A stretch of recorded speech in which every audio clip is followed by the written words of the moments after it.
Whoa, something just touched my back! What the hell is that noise? It's a really, really weird noise coming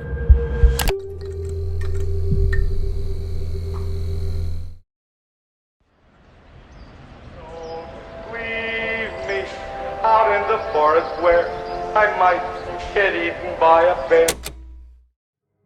On May 21st, 2025, The Encounter was uploaded by Eleanor Grace Adventures, a channel run by solo traveler and content creator Eleanor Grace, who chronicles her tranquil explorations throughout the UK. Usually, Eleanor seeks out beauty in secluded places. However, in this video, what begins as a peaceful wild swim in a concealed Dartmoor quarry soon takes a much more unsettling turn. Eleanor starts by outlining her intentions. Good evening, everyone. You're joining me on the way. Well, we already are on Dartmoor, but we're heading somewhere that I've never been to before, but I really, really wanted to check out this evening. I was really looking forward to a sunny evening with a potential sunset, and it's just gone incredibly grey. Perfect timing.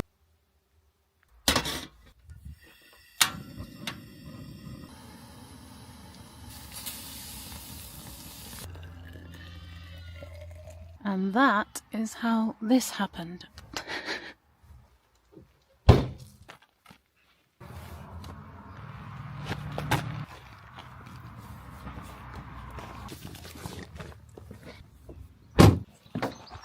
We're off.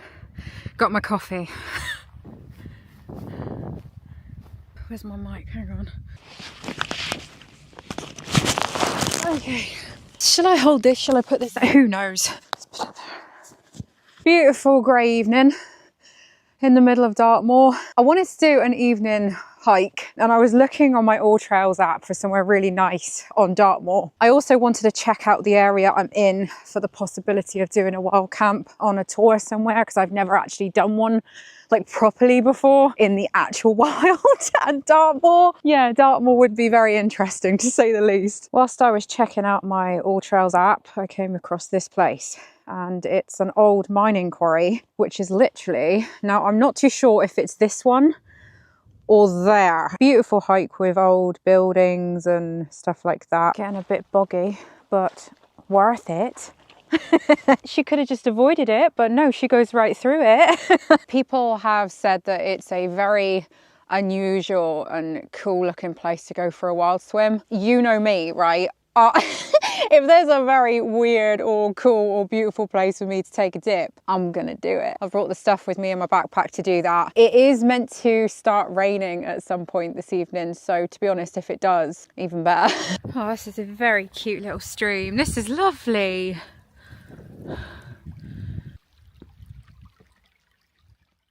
A straightforward evening trek through Dartmoor National Park, aiming to locate an abandoned quarry she discovered on her All Trails app.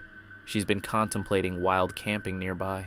In this journey functions both as a reconnaissance and a chance to enjoy a dip in what others have called an unusual yet stunning swimming spot. The sky is gray and overcast, and the atmosphere is calm and silent, with only sheep and rugged terrain nearby. Oh look, I don't want to get close to them because I don't want to scare them. She's got a little one with her. And you're just peering at me from behind that bush. Hello. This place is very Tomb Raider. I think that's why I like it. Yeah, I know you do too. It's all right. I don't want to get kicked in the face by a sheep. Oh. It's all right. It's okay. Hello. Yeah, this definitely looks quarry-like, doesn't it? I think we might be nearly there. Oh. After making his way through treacherous bogs and marshy trails, Eleanor finally comes upon the quarry. Oh, you have... You have got to be kidding me. What a hidden gem. Oh, bless him. Right, I'm just going to stand still and let him run. It's quite eerie, actually. Yeah, I don't... Hello? Hello? Hello?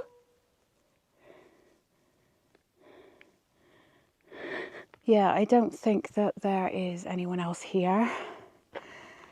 apart from the sheep. Look. I really do want to get in there. I'm gonna go for it. It's worth it. Forget something starts sucking on my leg. As gross as that sounds. How cold are we talking? It's not too bad. I'm gonna get over there. It's a little bit cold. It's not too bad though. There are a lot of tadpoles and everything around me and like little lizardy type things. I haven't seen any leeches yet. We're being joined by sheep. I'm gonna have to move my bags just in case they try and eat it. Initially, it's enchanting.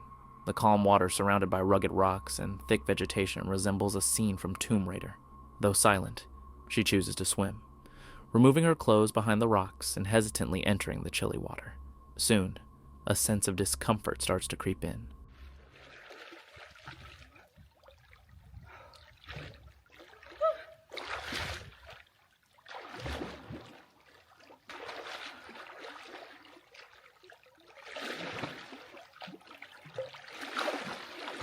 Oh God. The rocks are quite high and jagged. It's not overly deep. So you've got to be careful where you're putting your legs really, or kicking your legs to swim. Oh, this is so nice though. Loads and loads of like planes and military helicopters and stuff above me.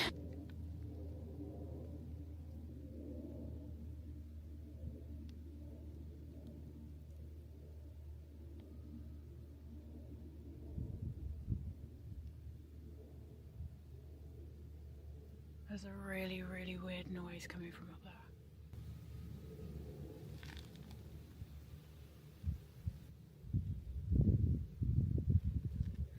I don't know if someone's wild camping and pumping up something, because that's what I can hear. It sounds like that. Either that or it's extremely loud, heavy panting. God, I hope it's someone wild camping. Anyway, Dartmoor is like a military training base.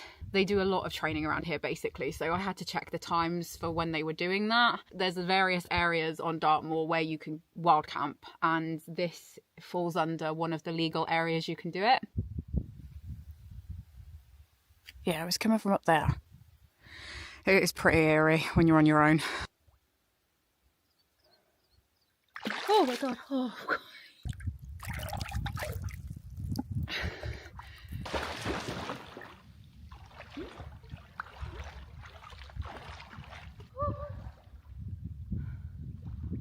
I can still stand up. While swimming, she begins to notice strange noises emanating from the ridge above. The sounds are rhythmic and mechanical, reminiscent of something being pumped or dragged. At first, she assumes it might be a nearby camper setting up camp, but the noise persists without stopping. It repeats irregularly, always distant, yet just audible enough to be unsettling. The sounds resemble heavy breathing or a machine, and given the remote location, it's certainly out of place. And despite her discomfort, she continues. Lizards scurry through the nearby bushes. Although she sees no other people, the solitude makes the setting feel even more eerie. She jokes into her camera about someone watching her from the woods, a common YouTube trope, until she notices, while dressing behind a rock, that the sound is still present. Now, it's louder. As dusk approaches, she struggles to find her way out. The marshy terrain that led her in now feels like a trap, with deep bogs reaching her thighs and thick reeds hiding the stream she crossed earlier. She begins to second-guess every step. The rocks are slick, her boots soaked, and she finds herself genuinely lost, trying to retrace her road, which she hadn't paid enough attention to on the way in. Eventually, she reaches her car parked along a forested road near Dartmoor. The footage cuts to her later that night, parked in her father's driveway. Despite being home safe, she can't shake the feeling from the quarry. The next morning, she speaks honestly about her experience. The place wasn't just eerie, it was oppressive. She describes feeling watched the entire time, as if something unseen was tracking her from behind the ruins, among the rocks, or beyond the water. At one point, she compares the sensation to another location she swore never to revisit, Kennel Vale, a site with a dark history of mining deaths and negative energy. Both Kennel Vale and the Dartmoor quarry are abandoned mining sites, now lifeless and crumbling.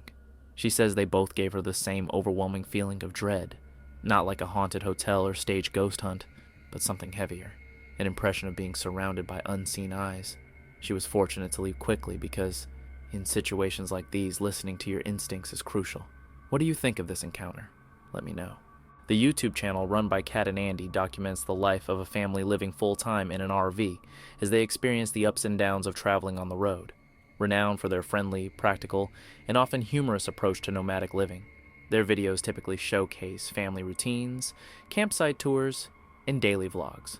However, on April 25th, 2025, their mobile lifestyle was suddenly interrupted by a frightening real-world threat when a tornado touched down nearby in Ohio. Initially, tornado warnings were already in effect, with meteorologists across the Midwest forecasting multiple supercells, damaging hail, and the possibility of flash flooding throughout the area. Attempting to develop here, right over Centerville. Right where we Velocity scans Holy coming crap, right man. now. Looks like Should we go to the bathroom? Huh? Should we go to the bathroom? Babe, that wind is picking up like Yeah. minute. Very dangerous storm is set to bring multiple rounds of severe weather. Multiple rounds of heavy rain will lead to life-threatening flash flooding and major river flooding across parts of the Mississippi Valley and Ohio Valley. This is concerning. Rain is just starting to drop. We are getting hit in about 45 minutes where our location is in Ohio right now. We really didn't know if this storm was going to be like super significant to our area. It has been confirmed it is. And so we are not wasting any time. We're just getting everything prepared. Gonna start getting ready to go in about 30 minutes. And we're not happy about it. Kat and Andy, parked in their Airstream at a campground caught in the storm's path, faced a familiar yet serious danger. Unlike previous occasions where warnings arrived too late, this time they had just enough time to respond. As the sky darkened and wind intensified, they hurried to collect essentials. Their children were bundled up, the dogs were taken for a final walk, and personal belongings were packed into bags.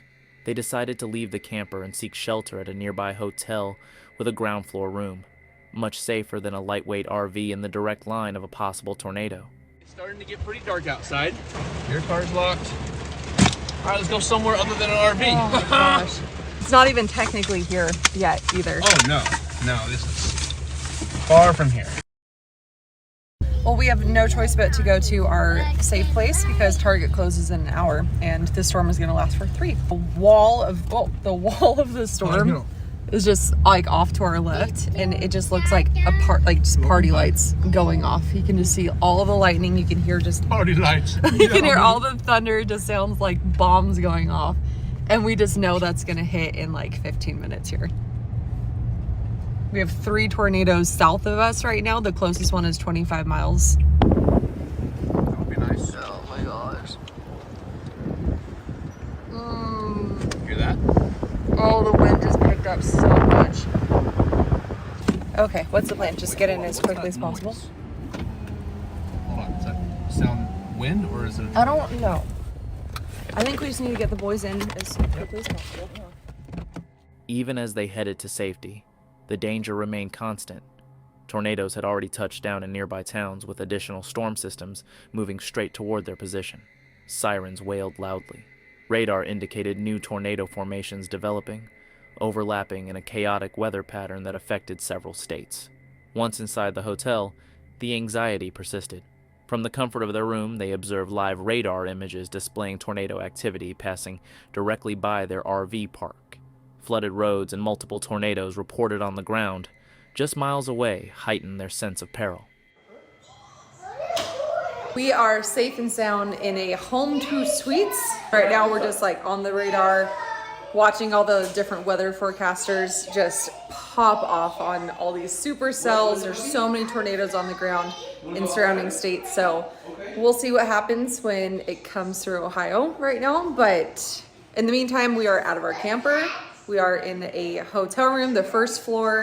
We have a box of donuts that Andrew picked up, some coffee, and we're gonna watch the storm roll on through. Right to us. We've just kind of watched our neighboring states get wrecked. The forecasters that we watch on YouTube, the tornado warnings are literally 28 active tornado warnings, 12 on top of each other, new ones rolling in. There's active tornadoes on the ground. It's done so much damage to neighborhoods and schools, and I don't think any fatalities have been reported yet, thank goodness. Definitely a lot of injuries. It's a terrifying storm. We do have a plan. So we have like our bedroom, obviously to get away from the windows. Our bathroom has 2 doors. This one closes, so this is probably like our best bet of like an enclosed area away from windows. We can kind of work with the mattress, putting that on top of ourselves. We have helmets for the boys. So that's the plan right now. They quickly put together a shelter-in-place plan, using the hotel bathroom and mattresses, with helmets provided for the children in case the storm intensified. Although the tornado narrowly missed their exact location, the lingering awareness of how close they came remained heavy. In the days that followed, the threat shifted from strong winds to rising water levels. A flood warning was issued, and their RV park, located beside a river and beneath a dam, showed signs of potential overflow. Surrounding roads began to flood, and rain was expected to continue for several days. To make matters worse, the entire family became ill with a flu-like sickness, adding another layer of vulnerability. All right, so we are back in the camper. It is a couple days after the incident, the tornado that touched down next to us, terrifying. Unfortunately, for the next few days, we were under a severe flood warning. So just driving around the other day, we discovered that our RV park where we're at, it's literally just surrounded by the rivers. And as we were driving by the rivers, they were literally like hugging the road. They were already so high, and we're next to a dam as well, like right underneath the dam. So we're supposed to get about 8 to 10 inches of rain over the next few days. We're just jumping right into the next severe weather hazard for our area. Oh, on top of that, we're all sick. Oh my gosh, the kids have been throwing up, fever, runny stuffed nose, the whole bit.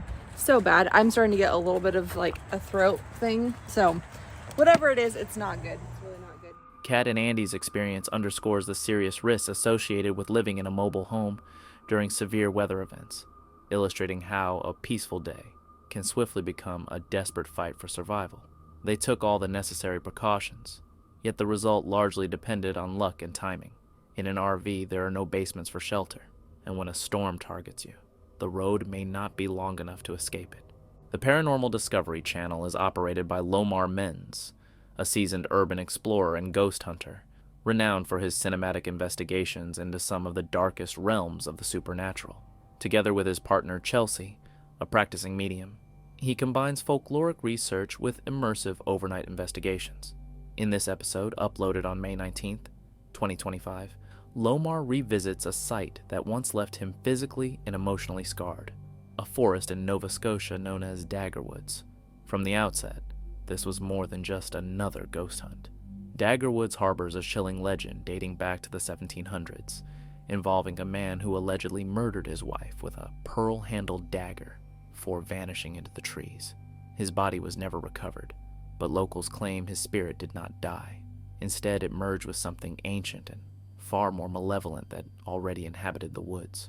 Many believe this has resulted in a spiritual entity or cryptid that continues to haunt the area.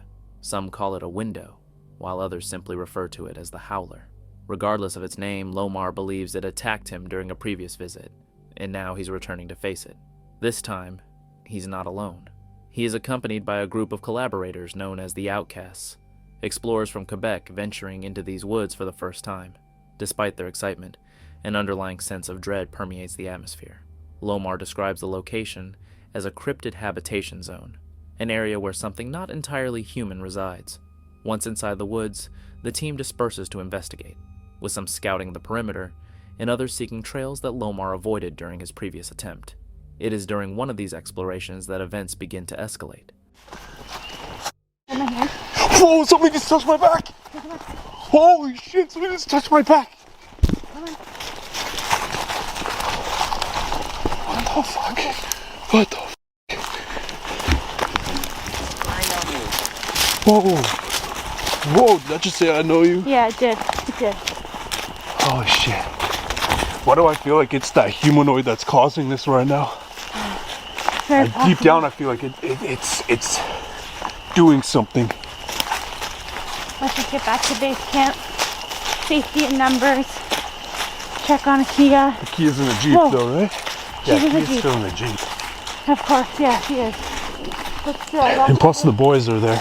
that sounded so freaking close. Yeah. Now they're gone. What was that? Wait. Okay, just be slow. Coyotes won't attack. Oh my, I just heard a clap.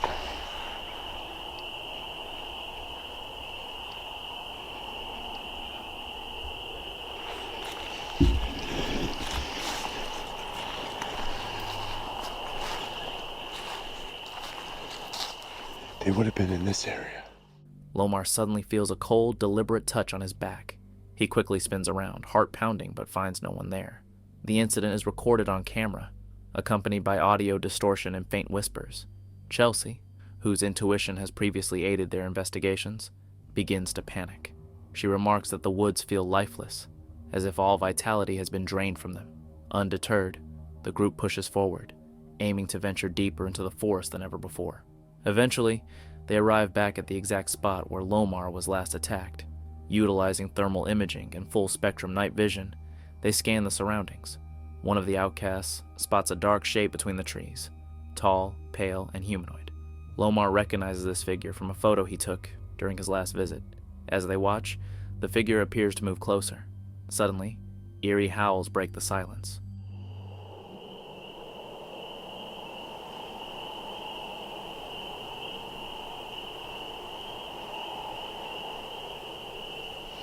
Can you see us? That's insane. So nauseous. Really? Yeah. Like, I can't shake this gut feeling. Like something is just wrong. Do we need to turn back? No, we can keep pushing, but like... Lungs. Okay, what was that? That was like a bark. From like that way. That's not a Kia. No.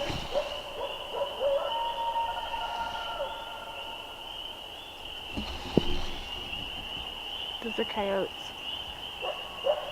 Let's go back for Key. Yeah. Fuck. Holy fuck. Turn your lights on. Yeah, my light's on. Stay close to me. They're close to us, Chelsea. Grab something. They start from a distance, but soon they circle around the group. The sound is deep and layered, resembling multiple voices overlapping. At this point, the group decides to call it a night, saying, "Pack up and leave. The energy is too intense and it feels like something is being awakened." Lomar concludes the evening by clearly stating that it's still present and doesn't want them to return. With this final encounter, another chapter comes to an end. If you haven't already, please remember to like and subscribe. Also, leave a comment sharing what you liked or disliked about this video. We're always striving to improve our content so you receive the best possible videos. The Turkish channel Ramble's Soul is operated by a couple renowned for their cozy, cinematic camping adventures across the countryside. Their videos are usually peaceful and calming. But in this episode, what was meant to be a simple, relaxing lakeside camp turned into one of their most frightening experiences yet.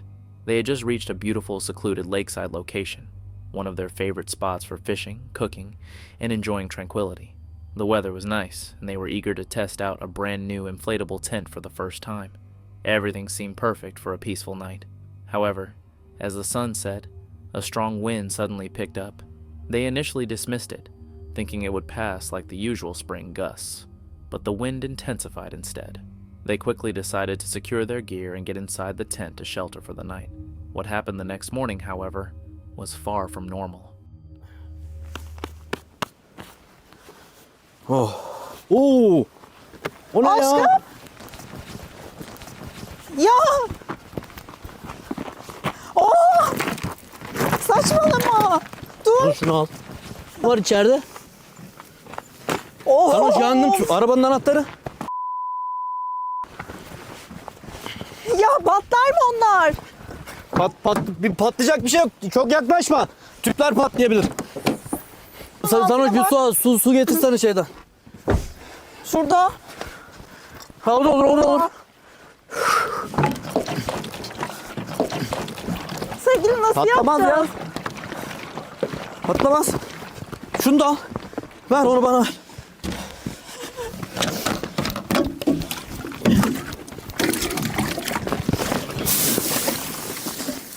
Of ya.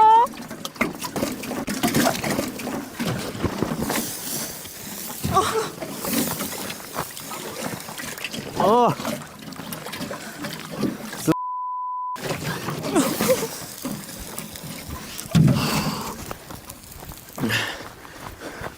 Ah. Canım. Ha? Nasıl yapacağız bunu? Ver ben dökerim. Dur şunu koyayım. Of ya.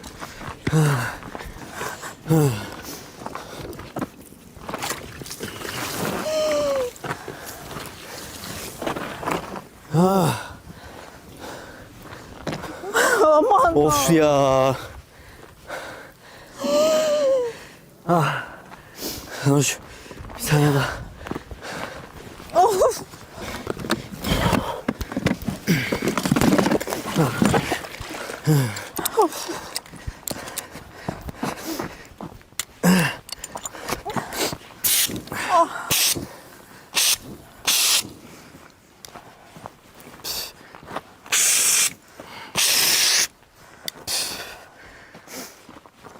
Of ya. Ta bagajın altındaki gözde. Yangın tüpü. Söndü mü? Hale bak. Ah. Ah.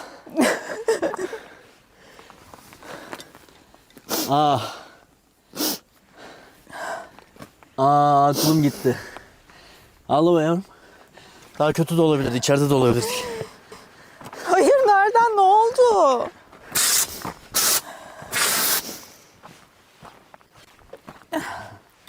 Arkadan çıkmış ya, Wilmerton'un oradan çıkmış. During breakfast, without any warning, their new, large, and reinforced tent suddenly caught fire. The blaze was caused by an overheated or malfunctioning inverter system connected to their power supply nearby, which ignited the edge of the tent fabric. Within moments, flames quickly spread along the synthetic material. Panic set in as they rushed to retrieve the fire extinguisher, but the internal pressure caused the tent to collapse inward. There was no time to think, only to act. Fortunately, no one was inside at the time. Had they been just a few minutes slower to evacuate, this incident could have been far more tragic. They fought the flames with everything available: water, the extinguisher, even sand. But the damage was done. Afterwards, they stood in shock. The couple, usually cheerful and composed on camera, appeared visibly shaken. She broke down crying, not only over the lost gear, but also over the realization of what might have happened. He tried to remain calm, offering comfort, though his voice trembled as he assessed the damage. Despite the emotional toll, they chose to finish filming with a sense of gratitude, recognizing that it could have been much worse. It was their first time using that tent, and as it turned out, their last. Fortunately, no one was hurt, and both of them were okay. Ultimately, that's what truly matters. The channel Psychosocial typically focuses on relaxed fishing, IRL streaming, and everyday moments captured on camera. However, during a trip near New Braunfels, Texas, a calm kayak outing suddenly turned into a disturbing situation. It was so unsettling that the creator stopped what he was doing, grabbed his camera, and called the police. The stream started like any other, with the creator enjoying a peaceful day of fishing along a river, drifting leisurely and soaking in the evening breeze. But as he approached the base of a bridge, an unusual sound pierced through the usual sounds of nature, something so chilling and unexpected that it changed everything. I think I'm on stream.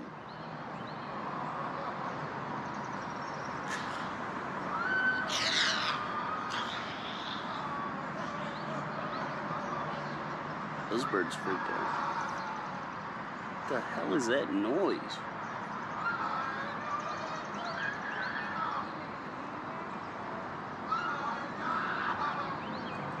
I'm going over there. I don't know if the stream is working or not yet, but I need to hear whatever the hell is happening over there.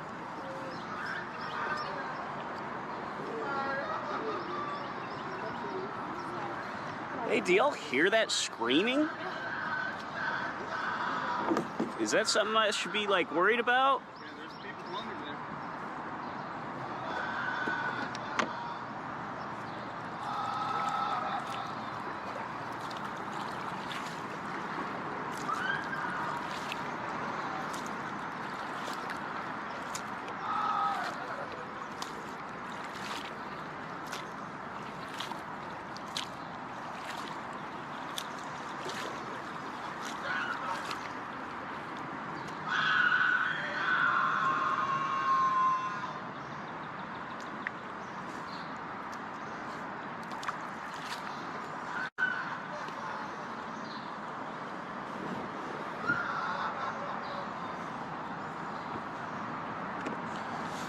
Whew.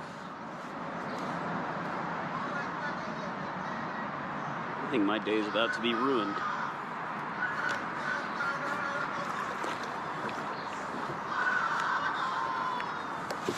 Ugh.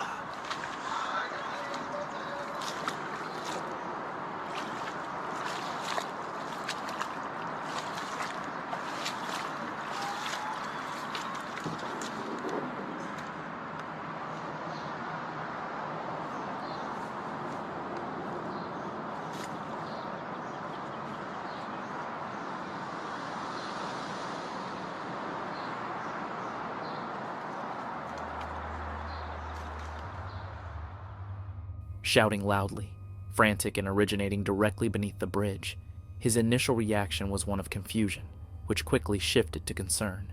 He started calling out towards the source of the sound, inquiring if anyone needed assistance.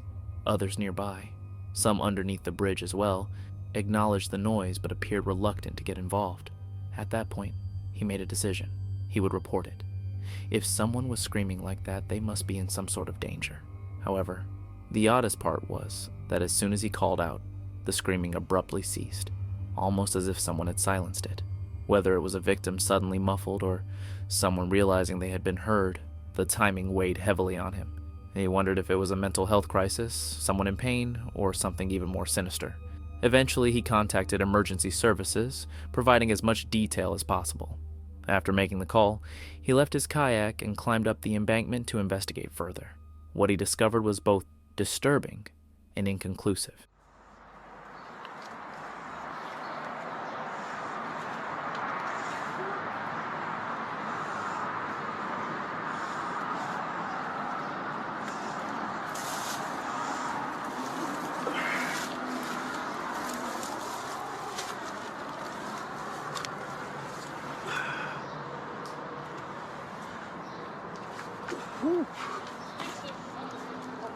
I told you.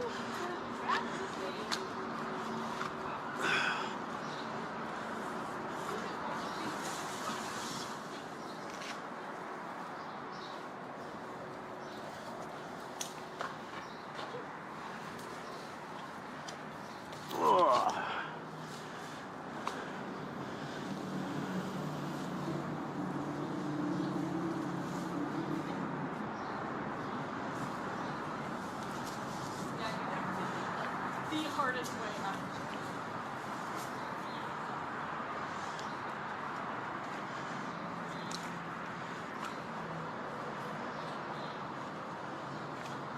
Whoa!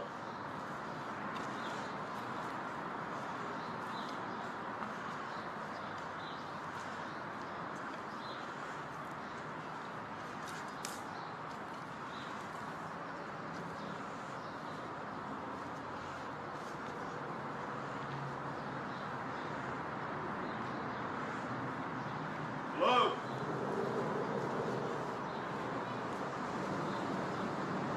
Hello? Is anyone up here?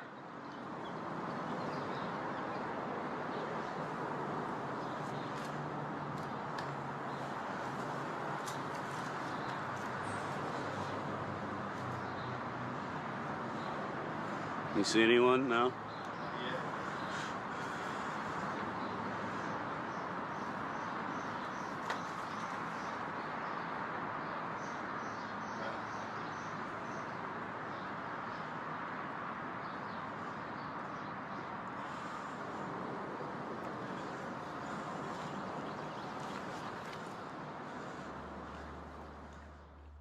There were indications that someone had been there. Items were scattered around a spot that resembled a makeshift shelter, yet no one was visible. When he called out again, there was no response, no sign of a struggle, and no trace of the person who had screamed in distress just minutes earlier. The scene only deepened the mystery, raising more questions. Could it have been someone experiencing a mental health crisis? Was it a victim of an attack who was silenced before help arrived?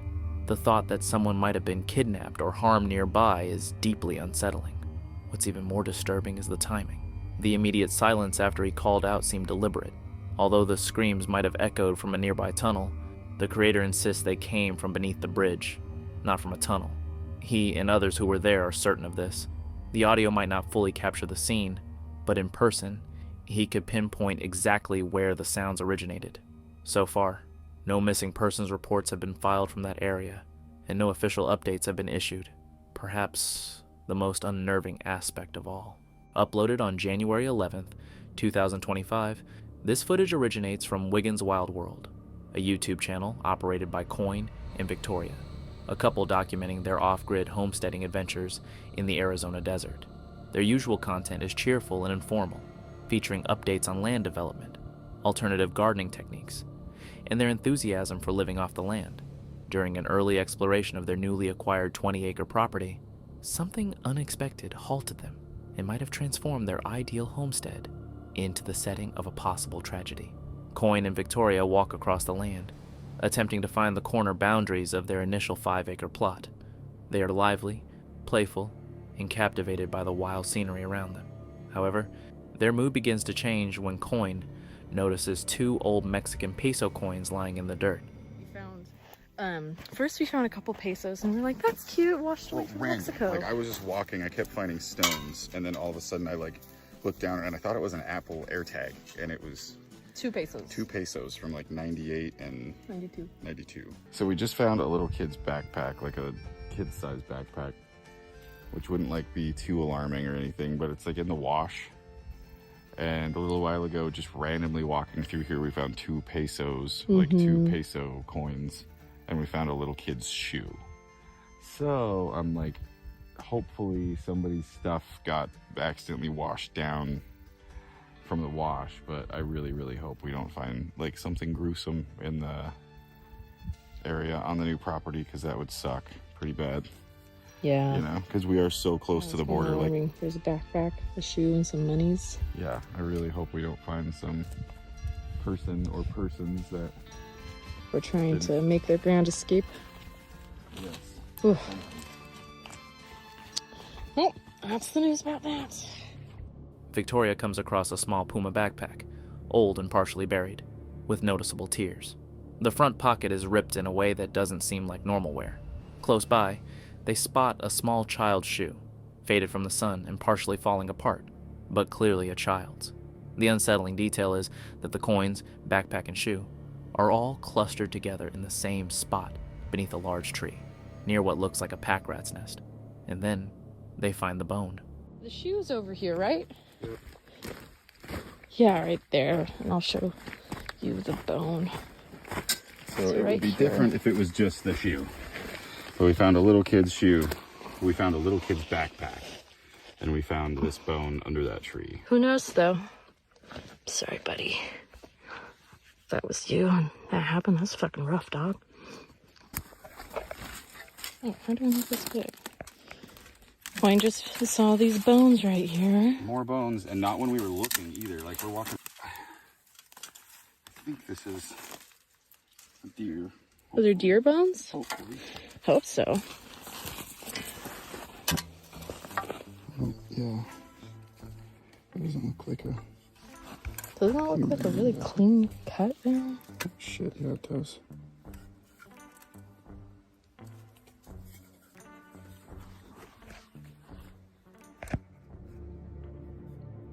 It's long, smooth, and curved, possibly a femur, small enough to belong to a child, but it's unclear whether it's human or animal. Victoria immediately questions if it might have belonged to a young kid. Coin, feeling unsettled but trying to stay grounded, nervously jokes about not wanting to discover a crime scene on their brand new homestead. Soon, they find more bones nearby, one of which shows a clean cut, as if sliced with a blade. They start filming more actively, documenting the disturbing discovery, while acknowledging the darker implications. This section of Arizona is near known migrant routes, where many attempt to cross the Sonoran Desert on foot, risking dehydration, extreme heat, and sometimes falling victim to human trafficking. The presence of children's items alongside what may be human remains hints at a possible connection to this crisis. Later, they contact the local sheriff's department through a non-emergency line. A deputy agrees to meet them at the property. Coyne and Victoria prepare to walk the officer through their findings, still unsure whether what they've uncovered is tragic or horrifying. With no identification, no clear leads, and no closure, it's the kind of mystery that lingers. While they hope the bones are from a deer, the weight of what it could mean looms heavily over both of them. As always, let me know your thoughts on this encounter in the comments.